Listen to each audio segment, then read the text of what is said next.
আজ থেকে daily blog শুরু করলাম বন্ধুরা। তোমরা দেখো কেমন লাগে অবশ্যই কমেন্ট করে জানিও। আর ডেইলি ব্লগটা দেরি করেই মনে হয়েছে যে আজ থেকে ডেইলি ব্লগ করবো, কারণ সাধারণত সেজে গুজে আমার রিল বানানো হচ্ছে না। সংসারে কাজকর্ম সেরে এতটা টাইম বের করতে পারছি না, আর এই জন্যই আমি পিছিয়ে আছি, কোনো মতো এগোতেও পারছি না। তো আমি ভাবছি আজ থেকে আমি ডেইলি ব্লগ শুরু করব, তাই আমি ডেইলি ব্লগটা শুরু করছি। আমি আমার খাওয়ার থেকে টিফিন থেকে শুরু করছি। তো আজকে তো একাদশী, সেই জন্য বাবুকে বলেছিলাম কালকে দুধ নিয়ে আসবি, তো ও তো সকালে দুধ নিয়ে দেয়। কখন আসবি? আমি দুধ সাবু খাবো, একাদশীতে আমি সাবু খাই, তো দুধ সাবু খাবো, তুই দুধ নিয়ে আসবি। দুধটা রাত্রে ফুটিয়ে রেখেছিলাম, তো এখন বাজে 8টা।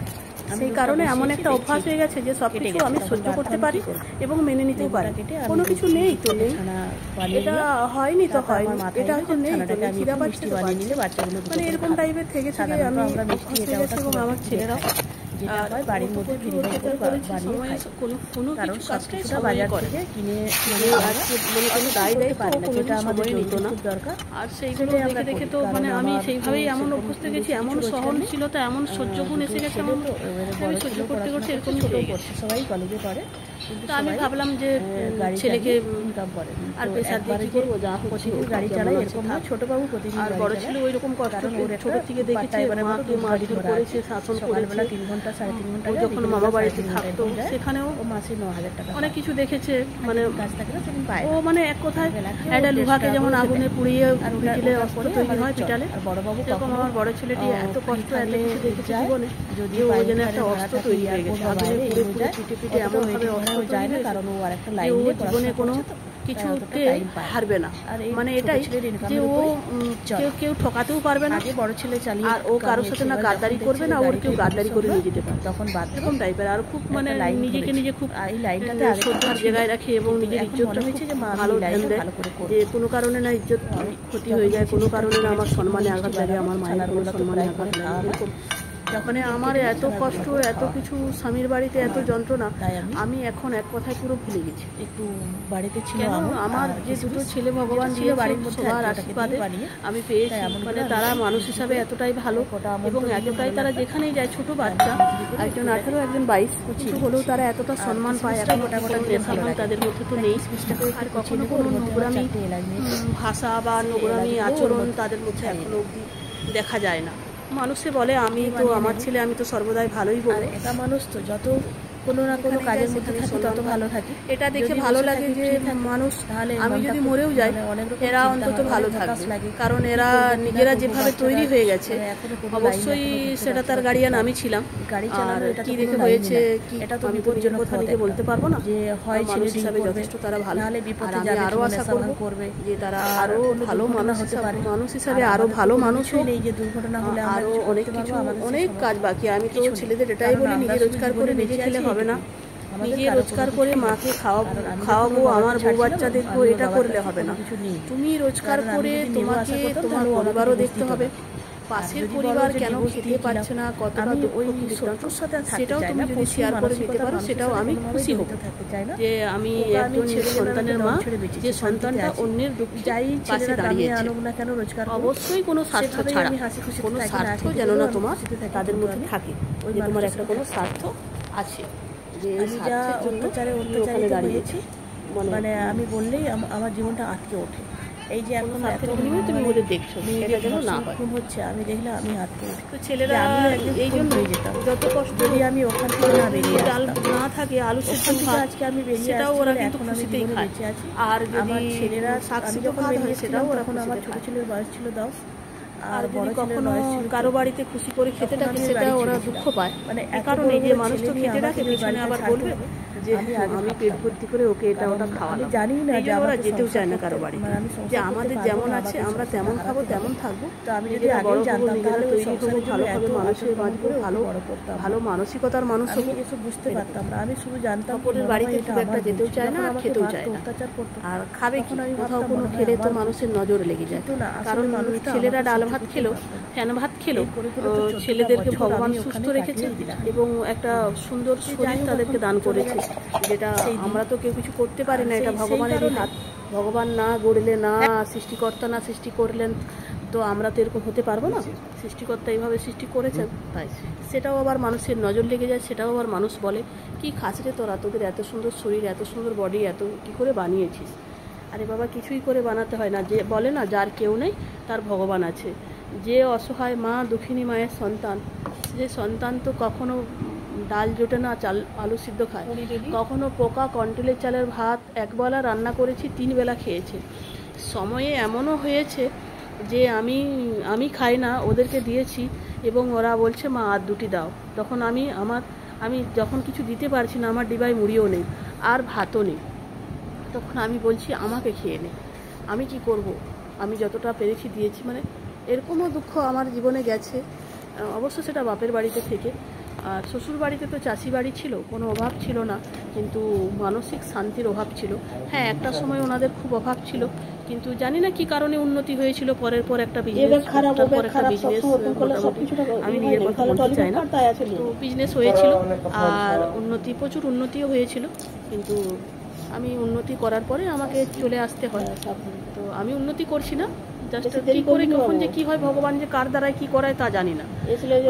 ওনাদের এর আগে ওই সম্পত্তিই ছিল, আর ওনারা কিন্তু অনেক অনেক কষ্টের মধ্যে ছিলেন। মানে একটা বাড়ি ছিল না, বাড়িতে একটা সাইকেল ছিল না, আমি গিয়ে দেখেছি। তারপরে আমি যখন আসি তখন একটা অনেক কিছু ব্যবসা বাণিজ্য বা ব্যবসা করেছে, গাড়ি আছে, বাইক আছে, এমনি ট্রাক্টর বিজনেসের জন্য সব কিছুই মানে অ্যাভেলেবেল ছিল, আর ভালো একটা সুন্দর বাড়ি হয়েছিল। তো সেই জন্য বড়ো ছেলে কিন্তু খুব দুঃখ পেয়েছিল, খুব খুব আর্তনাদ করে কাঁদতো। ছেলে আমার মাঠে গিয়ে খুব আর্তনাদ করে কাঁদতো যে মা, আমরা এত কষ্টে ছিলাম, বাড়ি ছিল না, যখন জল আসতো আমরা রাত্রিতে জেগে থাকতাম, গায়ে বৃষ্টি পড়ছে, আর এখন বাড়ি হওয়ার পরে আমাদেরকে সংসার ছাড়তে হলো। তখন আমি বলেছিলাম দেখ বাবু, কারো কিছুতে আশা করিস না, না ওটা তো আমাদের বাবা। আমি বলি ওটা তোর বাবা হলো, কিন্তু বাবা তো জন্ম দিলেই তো বাবা হওয়া যায় না, বাবাকে বাবার মতো কর্তব্য করলে তবেই না তাকে বাবা বলা যায়। সে যখন আজকে কর্তব্য করছে না, কোনো কিছু কর্তব্যের বিনিময়ে সে কোনো কিছু মানে কর্তব্য করা বাদে সে যদি কোনো কিছু খারাপ করছে, সেখানে তো আর কোনো রকমভাবে থাকা যায় না। না, মানুষ তো আমি এটা মানতে পারি না যে স্বামীর ঘরে মরে গেলেও মরে যায়। এটা কোন ধরনের মানে শাসন? স্বামীর ঘরে মরে গেলেও মরে যেতে হবে, মেয়েরা পালিয়ে গিয়ে বাঁচতে পারবে না, মেয়েরা স্বাধীনভাবে বাঁচতে পারবে না। স্বাধীন মানে এই নয় 1000টা ছেলে নেই, স্বাধীন মানে এটা যে সুস্থ জীবনযাপন, শান্তিতে মানুষ বাঁচবে, শান্তিতে ঘুরবে ফিরবে, এইটাই। একটা হাসি খেলা ফুটফুটা মেয়েকে যখন শাসন করছে, অত্যাচার করছে, সমস্ত কাজ করার পরে, সমস্ত কথা শোনার পরে তাকে বৌমা বলে তো সম্মান দেবেই না। পরের বাড়ির বউকে বৌমা বলে ডাকবে, তবু নিজের বাড়ির বউকে বৌমা বলে ডাকবে না। এই মানসিকতার শাশুড়িগুলোকে আমি ধিক্কার জানাই যে যখন তুমি রোগে পড়ে থাকবে তখন তোমাকে দেখবে কি? তো এই জন্য আমার কোনো কিছুটা মনে হয় না, তখন কি তোমার, আর আমি এরকমই থাকি, তাতেও আমার কোনো অংশ কিন্তু দুর্গা ঠাকুর দেখতে যায়, মানে শরীরে কোনো যায় কম, আমি শুকিয়ে যাচ্ছি, রোগা হয়ে মায়ের কাছে, এরকমটা হচ্ছে না, কারণ আমি মনে যায় যেটাই একটু আমি মনে ভাবো সেটাকেই মেনে মায়ের হয়তো যেটা আমার জন্য সাইজ করে দিয়ে এটা এখন হয়নি, মানে এটা আমার জন্য ঠিক করেছে ভগবান, যেটা করেছে ঠিক নেই, তবুও আমি দেখেছি, কারণ আমি যখন ওখানে অনতা ছিল না, আমি অনেক বাড়িতে দেখেছি যে বাড়ির বউকে বৌমা বলবে না, কিন্তু পাড়ার বউকে বৌমা বলে রাখবে। আমাকে তো এরকমই করতো, মানে তোমরা শুনলেও বাড়ির বউকে তো বৌমা বলতো না, পাড়ার কারো বউ যদি আসতো বৌমা বৌমা করতো, আমি যদি ভুল করেও সাড়া দিয়ে দিতাম তাহলে বলতো তোমাকে ডাকছি না, ওকে ডাকছি, মানে কোনো মতে হেরে যাই, ধক করে, মানে আমি হারিনি এই কারণে বলছি তোমাদের কাছে সম্মান পাওয়ার জন্য মরে যাওয়া মানে তো হেরে যাওয়া। আমাকে নাম ধরে ডাকতে হবে না, আমি যুদ্ধ করতেও চাইনি ওর সাথে, বৌমা বলে ডাকতে হবে না, আমাকে নাম ধরে তো ডাকো, তুই বলে তো ডাকো না, এটা কথা ওটা কথা, মানে কারণ আমি দেখতে চাই তুমি তোমার সমস্ত সম্পত্তি, সমস্ত বিজনেস আমার কতটা ওইনা দিতে পারো, আর আমি তোমার সমস্ত কিছু কোনোদিন দেখে দিয়ে গেলাম, ওরা তোমার যে বাড়িতে মানে ওদের ভালো চাওয়াটাই আমার সঙ্গে নিয়ে গেলাম। ওরা এটা পরে যাবে, বাবা এটা পরে বাজারে যাবে, মা এটা পরে মন্দিরে যাবে, মা এটা পরে অকেশনে যাবে, মা এখানে গিয়ে এটা চেঞ্জ করবে, মা এই জুতো পরে পাড়ায় ঘুরবে, মা এই জুতো পরে বাজারে যাবে, মানে ওটা উপরওয়ালারও হাত, আর নিজেকে চেষ্টা করতে হয়, অবশ্যই চেষ্টা করছি, জানি না উপরওয়ালা বাবা এটা খেতে ভালোবাসে, বাবার জন্য এটা বানানো, কতটা কি আছে এমন একটা সন্তানকে যেভাবে রাখা হয়।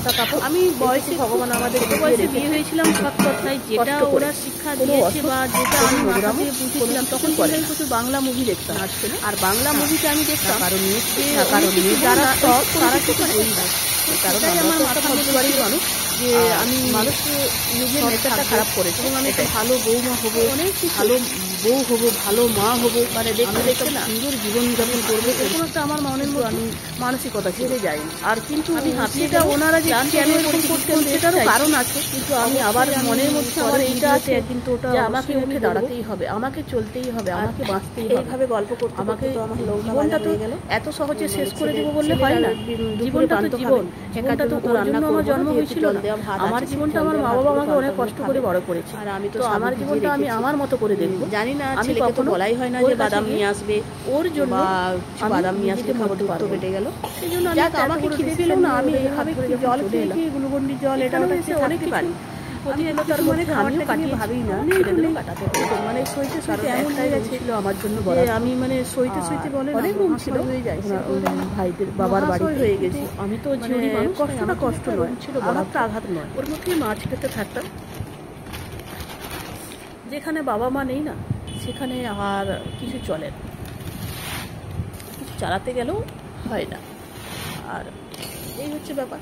তাই ছেলেকে কিছু দিতে চাইলে ও বলে সবার সামনে এরকম খাবো, আমাকে খারাপ লাগে। আমি বলি দেখ, তারা ফুড কিনে খাচ্ছে, তারা ফল পাকুড় এটা খাচ্ছে, আমি তো এত কিছু দিতে পারি না তোকে। আমি যেটা ঘরোয়া রান্না আমাদের হচ্ছে ওর মধ্যে একটু একটু করে দিচ্ছি। তুই যদি না ছুটতিস, রান প্র্যাকটিস করছিস, তাহলে আমি দিতাম না। যেহেতু তুই রান প্র্যাকটিস করছিস তাহলে তো ওখানের খাবারটাতেই তোর হবে না, আমি যেটা দিচ্ছি ওটাও একটু করে নে। বলে ঠিক আছে, তাহলে একটু একটু কিছু দেবে। তা আমি বলি দেখ, একটা দুটো মুড়ি দিচ্ছি, ওই ডাব্বাতে রাখবি, দৌড়ে এসে খাবি, আর এক মুঠো অল্প করে খাবি, যে দুটো মুড়ি একটু ছোলা ভিজে একটু কিছু দিয়ে খাবি, তারপরে আবার রাত্রিতে ভাত খাবি। এই জন্য ওর জোগাড় করে দিলাম। আমার তো সাবুর বাদাম আসে না, ছেলে আবার কী করলো, একটু দই নিয়ে এলো, বেশি নিয়ে আসবে বলছিল, আমি বলি না বেশি নিয়ে আসবি না, কম করে নিয়ে। একটু সাবু খেলাম, তাতেও হচ্ছে না, খিদে পাচ্ছে, তাই একটু পরে আবার একটু গুলুগুলি গিলে খেলাম। এত খিদে পাচ্ছে কি বলবো, মানে সইতে পারছি না, পুরো যেন মাথা ঘুরছে, চোখ ঘুরছে এরকম, কারণ শরীরটা আমার ভালো নয়, কদিন রাত্রে ঘুমও হচ্ছে না, ঠিক করে খেতেও পারছি না। ছেলে বলছিল মা একাদশী করতে হবে না, তুমি ভাত খেতে। আমি বার ফেলাতে চাই না, যতই কষ্ট হোক আমি বার ফেলাবো না। তো আমি একটু গুলুগুলি গুলে খেলাম, তারপরে নিচের দিদিগুলো বলছে কী হয়েছে, বেরো না, আমার শরীরটা ভালো নয়, একটু উপবাস করেছি। যাক বন্ধুরা, ভালো থাকবে, পরের ভিডিওতে আবার অনেক কথা হবে, বাই।